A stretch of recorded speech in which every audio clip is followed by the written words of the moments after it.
Welcome to the Impact on the Ground podcast series. I'm Tiia Sammalahti, CEO of whatimpact.com, a tech for good company with the mission to become the LinkedIn of CSR. In this podcast series, we'll dig deeper into what it takes to make an impactful change in our society. I'll give a voice to charities, social enterprises, companies, grant makers, individuals, and government officials who all have one thing in common. They are keen to make a difference. We dive into practical solutions and observe the dynamics of those who have resources to give and those working with the beneficiaries on the ground. Let's start making an impact together. So hello, Maria, and welcome to Impact on the Ground podcast. Thank you. I'm glad to be here. It's such an honor to be invited. Well, thank you so much for coming, and to everybody who is listening. This is Maria Arpa, and she's the CEO of Center of Peaceful Solutions. It's a charity, and she will soon tell what does Peaceful Solutions do. But she, as a person, has been trained for many, I guess, skills. You are a counselor, Reiki master. You are author of 2 books, and then you run this amazing charity. So tell us about your background a little bit. Oh, wow. Well, let's see. How far back do we want to go? Well, I do like to talk about my sort of humble beginnings as, the daughter of an immigrant family, growing up really in the slums of London. And anyone who's heard me talk before knows that, I grew up in housing that was declared unfit for human habitation. So I do have a sense of what life is like at that end of the spectrum. And I suppose that I was driven to get out of that kind of poverty. And I went down the normal route that people do, and I found myself, working in advertising and marketing, and then, built my own business. And then I suddenly realised, that I was becoming arrogant and unpleasant. And I started to notice that what success was doing to me was then putting me in a place where I was treating people the way I didn't like being treated when I was powerless. And I had quite a sort of wrestle with myself about this, and that opened up a whole journey of discovery. And then I came across Reiki healing. I came across neighbourhood mediation, helping people with neighbour disputes, and Marshall Rosenberg's nonviolent communication, all in the same year. Okay. So if there was ever a powerful message, it kind of came in one big wave. Yeah, universe started to talk to you when you asked to someone to talk to you. Yeah, completely. And I just became obsessed and passionate and driven, and I saw a whole nother route, a whole nother way of being in the world. And my children were teenagers, and then as part of that, at the very practical level, I became a mediator. I started to work with people. I got rid of my advertising agency. I started to transition into this work, and then I moved into an area where I could get a bigger house for my money than I could where I was living. And I had not heard the term gentrification, which of course I think is hilarious, because I come from abject poverty, that I couldn't possibly gentrify anything. But there it was, coming into an area and then assuming that one can make it nice. And I started to understand the level of the gang issues that were in my area, until finally a 7-year-old girl was fatally shot by a drug dealer. It made national headlines. There were a lot of tensions in the community. There were shootings, drive-by shootings. This is around, I'm going back to 2004, 2005. And I just, perhaps out of complete stupidity, or maybe, maybe I did have something, I decided to do something about it. And that took us on a journey that set up the charity, the Centre for Peaceful Solutions. And I ended up working's the wrong word, being alongside people who have less options in life. Yeah. And really coming to understand the level of desperation, and really coming close to and seeing that, there are people in society who believe they have nothing to lose. Yeah. And if you believe you have nothing to lose, then everything is gain. And I really wanted to bring some healing to that place. I think I wouldn't have used that word 20 years ago, but I would use that word now, because I'm really coming to understand that, we all have unhealed wounds, and that the world is basically driven by unhealed wounds. And some people have more options to hide those wounds than others, or to push their unhealed wounds onto others, but that's a whole nother conversation. But what became clear to me is we all need relationships. We are not lone wolves that can operate without participation in some kind of society or community. But what happens when the society or community that you are part of doesn't care about you? So that was really where I wanted to focus. And those people are young people. They're people who are failing in schools because the school system is a rigid system. They're people who find themselves in prison. They're people who find themselves having their children taken away. They sit in a level of despair. And what I understood and learned, and it's like anything, when you get something good, you want to share it. That I could bring something into those parts of society that could give people a way out. That isn't, I'll give you a job and I'll enslave you through employment. I can bring something to you where you can have a different conversation with yourself. And from having a different conversation with yourself, you'll have a different conversation with others, and your life will begin to change. Yeah. So a really good example of that is a project we did in a prison in the UK for 5 years. And the premise of that project was, if you have a community and you've got 650 people called prisoners, yeah, and you have 150 people called staff or prison officers, and you give the 150 all responsibility for safety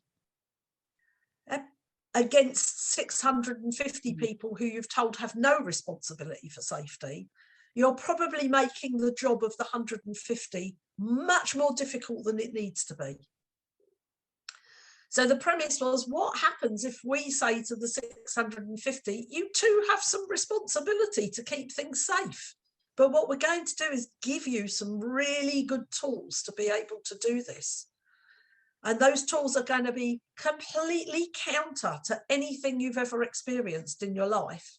And so, at its peak, we had 25 prisoners trained as dialogue roadmap facilitators. And the dialogue roadmap is the communications tool that I have developed. And their job was to look out using very specific processes and very specific applications, but to look out for the people that weren't making it through the system. Whether they're not making it through the system because of violence, whether they're not making it through because of self-harm, mental health problems, addiction, substance misuse. So rather than leaving those people to the mercy of stressed out staff, the idea was that there would be somewhere for them to go to receive empathy.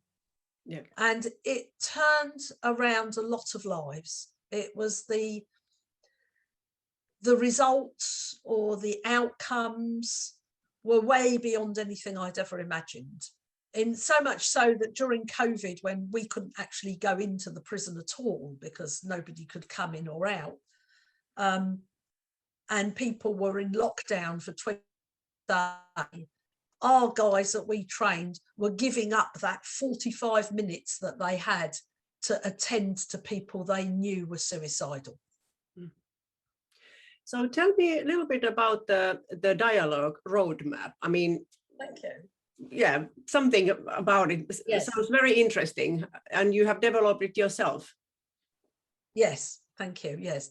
So how that came about was because I started to study why people fight. And people don't generally go from no words to physical violence. There's generally some words in between. And so what I started to explore was, why do those words trigger us? What is it about that? And the result of my investigation, if you like, or my inquiry, was that all of the models of conversation that we use and that we've been, and I'm using the word deliberately, indoctrinated with, are based in debate. And the purpose of a debate is to win the argument. Now, we set up debating societies in schools where we praise children for being able to win an argument against somebody else, with no regard for the human relationship. But what's really interesting about promoting debate, winning arguments, competition, competing with each other, you know, the laws of, you know, the survival of the fittest and all of that. What's wrong with that is, in order for you and I to have a debate, we have to collaborate. What day are we having it on? Where are the chairs? What room is it? What are the terms of engagement? In order for two football teams to meet on a pitch, there's a football association. There are rules. There's a referee. There is far more collaboration going on in the world than there actually is competition or debate or winning. Far more. And we don't pay attention to that. We don't teach that. We don't say, you know, hey, isn't it absolutely amazing that when I want a pint of milk, I don't have to go and find a cow? That some whole group of people got together in such a way that I could drink some milk today. So when you understand the power of that, then what you discover is the words that we have been trained to use do not serve that form of collaboration. And so what you're looking at is dialogue instead of debate. And then when I went to look at dialogue, there is no instruction manual. Yeah. But that's what I've created. I've said, okay, how do you take the indoctrinated mind that has been taught to judge right or wrong, to win the argument, to compete? How do you take the language that creates in our minds and come to the phases or the ingredients in a dialogue? And so that's the path. And it requires, I guess when it comes to myself here thinking that, I guess that is a big source of aggression, when you think that you are not being heard or understood, that somebody just doesn't seem to understand, even if they wouldn't agree, but they don't even want to kind of get your point, and that raises an aggression in every one of us. Well, I mean, it's interesting that you say that, because when we're communicating, so I might have a need for respect, or I might have a really pressing need for food, but when we're communicating, the first and immediate need is to be heard. And unless that need is met, we're not going anywhere. Yeah. And so then I started to realize, you know, having done work with I don't like labels, but, you know, for shorthand, gangs, people in gangs and in prisons and, you know, families and all the rest of it. I started to realize that actually this is all over society. So workplaces, I mean, who can tell the truth in any workplace? You know, let's have the real conversation here. Who can tell the truth in any workplace? If you are if you are finding yourself in front of social workers, police, a judge or whatever, how can you really be authentic if there's a punishment hanging over you? Yeah. So what you're actually doing is you're keeping people in survival. Mm. And life is more than survival. So that's kind of, so the dialogue roadmap is all about taking us out of the head mentality of debating and thinking and connecting us back to heart-based communication. And, you know, I worked with some young people a couple of years ago, and they didn't know the phrase having a heart-to-heart. It's gone. But in my, my day, we had a heart-to-heart. And they didn't know what that meant. Tell us a little bit about Peaceful Solutions, kind of organizational structure. What is your size? How many employees? How do you run the projects? So it's an interesting thing, because we've ended up having to be fairly self-sustainable, because nobody understands that we do things organically. So I'll give you an example. When I went into the prison, I started a conversation saying, now we need to go ground up. So we start with the guys and we ask them what they want and what they think is going to work for them. Otherwise, you're imposing. So so it's really difficult to write funding bids, because I can't say I'm going to deliver 20 of these to this demographic and have this outcome, because then I'm a slave to the outcomes for the money. Yeah. And I've seen that. I've been in the charity sector for 25 years. Yeah. And I see it everywhere. Suddenly you change your values, you rewrite your mission because there's some money over there. And I was determined not to do that. So, but the outcomes that we have for individual people are quite astounding. I mean, quite astounding. And when somebody who, has committed murder comes out of prison and says, I want you to be my mentor, you've had an effect on someone's life. Yeah. So how many employees you have? Okay. Do you run volunteers or? So at the moment there's me, and now I've been thinking about succession. So we have 2 employees in the charity. Yeah. So I've got Mariam and Tom who are employed, and I'm trying to keep it very lean, because the other thing that you have in charities is then you've got this big machine that has to be fed. Yes. Before you can actually do any work. But I'm actually a deliverer. So I'm not just sitting behind a desk. I actually go out in the world and deliver. And then we have around 20 supporters who help us in various ways. So one is a lead family mediator, and she does all of our divorce work, but she's obviously a contractor, but she's doing it through us, and therefore there's benefit to the fees for the charity. We have 4 charity shops, which is one of the ways in which we sustain ourselves. Yeah. So we've probably got about 12 or 15 employees and probably the same number in volunteers. And then David, my husband, because we do this together, which is part of modelling. So we're constantly having to look at our own communication in our marriage, because if I'm not doing it at home, then I've got no business doing it with anybody else. Good principle. Well, I'm unwilling to do anything that isn't authentic. And David is the director of the shops and the mediation practice. And we've got 3 main projects at the moment. So the first one is that we deliver peer mediation into schools. And at the moment we work with primary schools. I have worked with secondary schools in the past, but so that's where we train a number of students to mediate the disputes between other students, so that the adults don't make it worse. Because what tends to happen is adults adults tend to get involved in children's squabbles and they haven't got the patience for it. And why should they? I mean, you know, look, if you were employed to teach, you don't want to stand in front of a group of kids squabbling, but you need a system.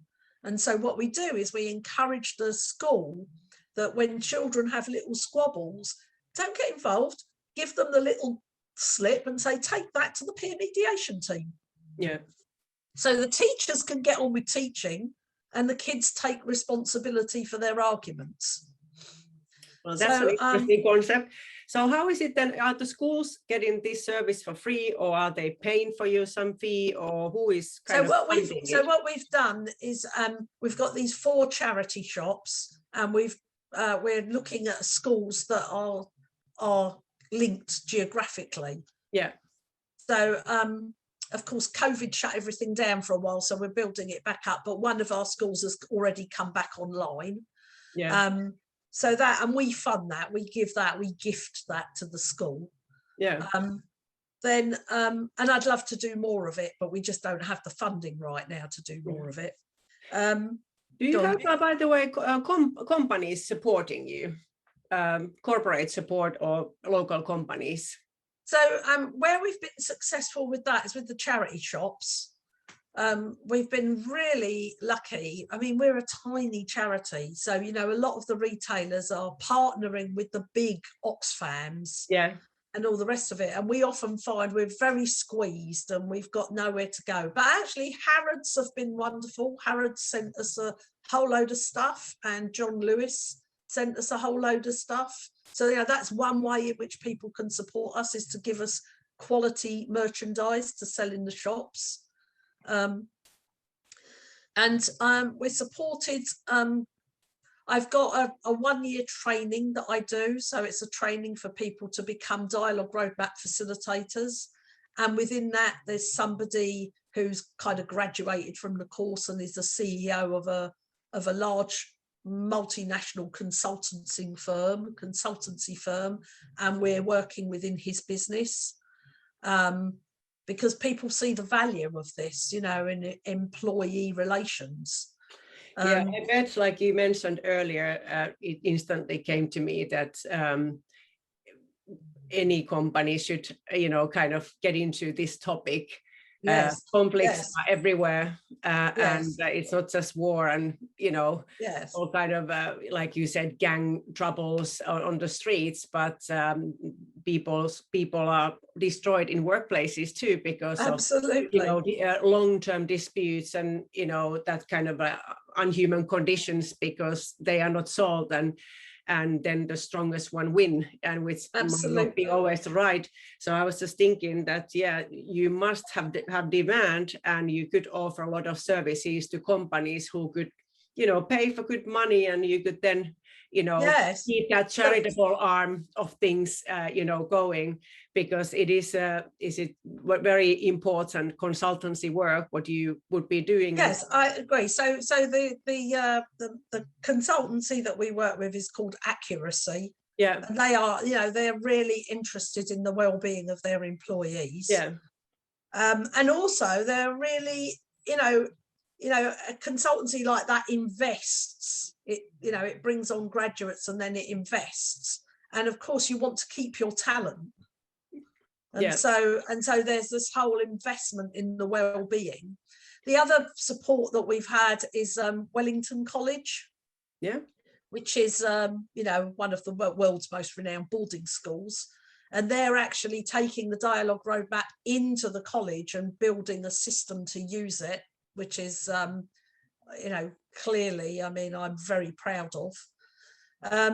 And then we also did some work with Ottolenghi, and Ottolenghi are an amazing restaurant business because, you know, hospitality and catering can be quite a brutal industry. Yes. And they have these really big values about looking after people. And so we were able to go in there and deliver some training for line managing people with a bit more compassion. Yeah. We did some work with the Association of Chartered Accountants, ACCA, and we helped the investigators. So, you know, people complain about an accountant, and they have to do an investigation. Well, you know, the investigation doesn't have to be brutal. At the end of the day, the truth is going to come out. That person that you're talking to feel comfortable enough to tell you the truth. But I guess also in relationship. Customer service work in general, there is a lot of, you know, if you think about any company who has customer service or customer support, you know, even, you know, usually customers contact you because they have a problem and they might be upset, and, you know, there is instantly conflict already existing, and, you know, how you handle that, you know, it makes such a difference, and actually it affects on the bottom line of the company. It really does. And, and you know, we're entering times, what I find really interesting in terms of social changes, we're entering times where young people coming into the workplace are more interested in the values of the brands that they want to associate with. They're less inclined to accept slavery thinly disguised as employment. They're asking the right questions around ethics, around their own lifestyles, and employers are going to need to create safer, healthy, functioning, well-being spaces. I totally agree. One question about the potential donations or ways to support you. We're just discussing that companies could kind of buy your consultancy, you know, for either external or internal kind of purposes. You mentioned the charity shops. You probably would like to have any really product donations, whether it's shampoo bottles or, you know, absolutely product donations, or just thank you, that's amazing. Is there any services that would help your kind of tiny charity who has only a couple of employees? What kind of services could a company give you for free, which would save costs? Yes.